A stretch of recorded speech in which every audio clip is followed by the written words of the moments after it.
મહીસાગર જિલ્લા પંચાયત પ્રમુખ તરીકે કલ્પનાબેન પુવાર બિનહરીફ ચૂંટાયા, ભાજપમાં ખુશીનો માહોલ।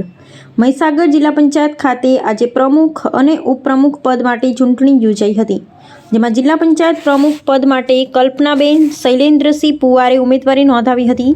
તેમની સામે કોઈ અન્ય ઉમેદવાર ન હોવાને કારણે તેઓ બિનહરીફ જિલ્લા પંચાયત પ્રમુખ તરીકે ચૂંટાયા હતા। તે જ રીતે ઉપપ્રમુખ પદ પર હંસરાજભાઈ વસાવાની વરણી કરવામાં આવી હતી। કલ્પનાબેન પુવાની બિનહરીફ જીત બાદ મહીસાગર જિલ્લા ભાજપમાં ખુશીનો માહોલ છવાઈ ગયો હતો।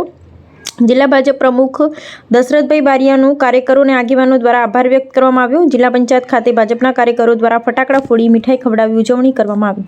આજે જ્યારે મારી પંચાયત જિલ્લાના સભ્ય પ્રમુખ તરીકે થઈ છે, ત્યારે હું ભારતના વડાપ્રધાન, વરિષ્ઠ અને યશસ્વી વડાપ્રધાન માનનીય શ્રી નરેન્દ્રભાઈ મોદી સાહેબનો, મુખ્ય અને એમાં કહેવાય ગૃહમંત્રી શ્રી અમિત શાહ સાહેબનો, તેમજ ગુજરાતના લોકલાડીલા એવા ભૂપેન્દ્રભાઈ પટેલ સાહેબનો આભાર વ્યક્ત કરું છું। મહીસાગર જિલ્લાના તમામ જનતા જનાર્દનને મારા જય માતાજી। હું કલ્પનાબેન શૈલેન્દ્રસિંહ પુવાર આજે જ્યારે મારી જિલ્લા પંચાયતના પ્રમુખ તરીકે વરણી થઈ છે, ત્યારે ભારતના વડાપ્રધાન, વરિષ્ઠ અને યશસ્વી વડાપ્રધાન એવા નરેન્દ્રભાઈ મોદી સાહેબનો આભાર વ્યક્ત કરું છું। મુખ્યમંત્રી સાથે ગૃહમંત્રી જે આપણા છે અમિત શાહ સાહેબ, તેમજ ગુજરાતના લોકલાડીલા એવા ભૂપેન્દ્રભાઈ પટેલનો આભાર વ્યક્ત કરું છું। ત્યારબાદ જગદીશ વિશ્વકર્મા સાહેબ તેમજ નાયબ મુખ્યમંત્રી સાહેબ શ્રી હર્ષ સંઘવી સાહેબનો પણ આભાર વ્યક્ત કરું છું। તેમજ મહીસાગર જિલ્લાના પ્રમુખ એવા માનનીય દશરથભાઈ બારિયા સાહેબનો, તેમજ માનનીય સંસદ સભ્યશ્રીઓ, માનનીય ધારાસભ્યશ્રીઓ અને ભારતીય જનતા પાર્ટીના તમામ નેતાઓનો આભાર વ્યક્ત કરું છું અને તમામ કાર્યકર્તાઓ તેમજ જનતા સાથે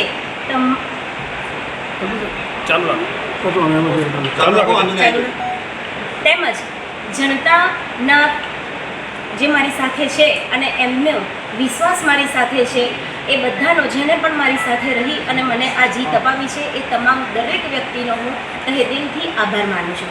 આજે જ્યારે જિલ્લા પંચાયતના પ્રમુખ ઉપર મને કામગીરી આપવામાં આવી છે, ત્યારે મારા ઉપર વિશ્વાસ મૂકનાર વ્યક્તિનો હું દિલથી આભાર માનું છું। જિલ્લા પંચાયતમાં મળેલ આ જીત માત્ર મારી એકલી નથી, વ્યક્તિગત નથી, પરંતુ મારા ઉપર વિશ્વાસ મૂકી અને મને સફળ બનાવનાર એવા તમામ વ્યક્તિની છે।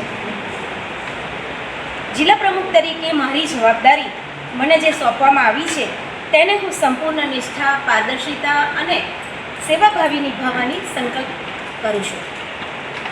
મહીસાગર જિલ્લાના વિકાસ, શિક્ષણ, આરોગ્ય, રસ્તા તેમજ ગામડાના સર્વાંગી વિકાસ માટેની ભાવના સતત, એના માટે ટીમવર્કથી કાર્ય કરીશ તેવો સતત પ્રયત્ન કરીશ।